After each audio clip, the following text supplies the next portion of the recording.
Anthony, good to see you.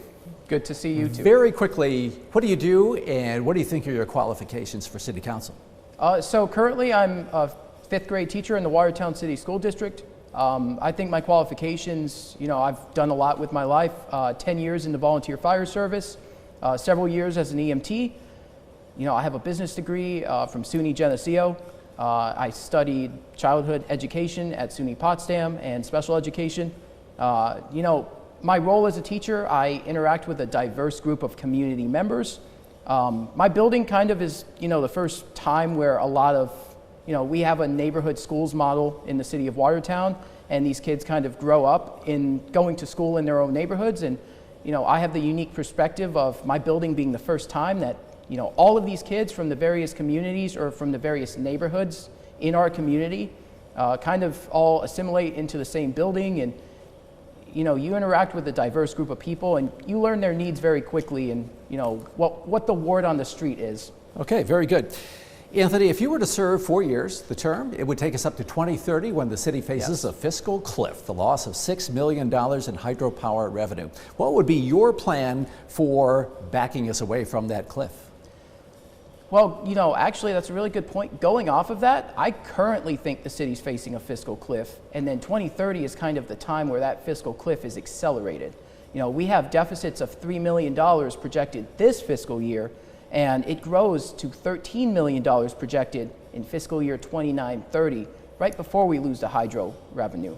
So we need to find some way to, encourage hydro revenue generation that benefits city residents in some way.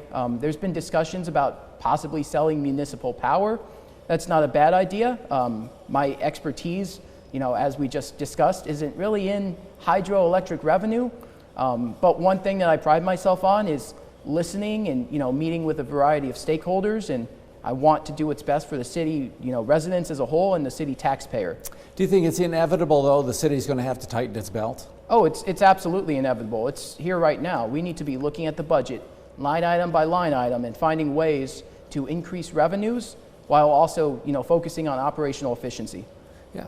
What are those efficiencies? Are there certain things we cannot afford any longer?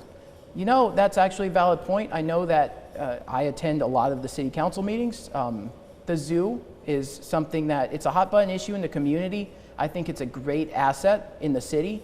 Many families in the county use it as well. It would be a shame if the zoo went away. I want to see it grow. I want to see it thrive.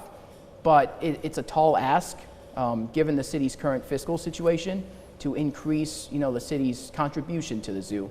So I would be in favor, unfortunately, of leaving that contribution as is or even decreasing it slightly.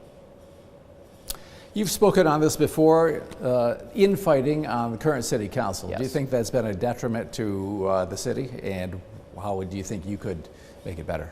Oh, it's absolutely been a detriment to the city residents as a whole. You expect your government to work for you. You expect your tax dollars to be applied equitably and responsibly. And when our city council, some members of our city council are spending, 20 minutes relitigating the court of public opinion of what's been occurring over the past several years involving, the golf course deal and the many other what I would call frivolous and wasteful purchases, and the perceived, the word faction gets thrown around. I don't see our community as divided into factions, or at least it shouldn't be. We should be one Watertown. We should all work together. I don't care what party you are. I don't care where you come from. We all want the same things. We want public safety. We want our streets to be safe. We want an increasing, a growing quality of life. We want recreation, but we want it in a fiscally responsible manner. We want young folks to be able to afford to live in the city of Watertown. And I know that's a primary concern of yours as a young person. Can young people afford to stay in Watertown? Briefly, we got 30 seconds. Yes.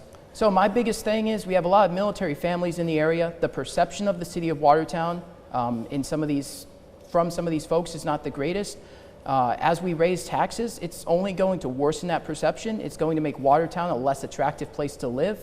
I want to work for the community. I want to work for the taxpayer, and I want to paint our community in a positive light and carry us, into the later part of the 2020s and address the hydro situation, keep our crime rates in check, work on the budget, and restore some civility and some order to the council. Anthony, thanks again. Thank you. Best of luck. Thank you.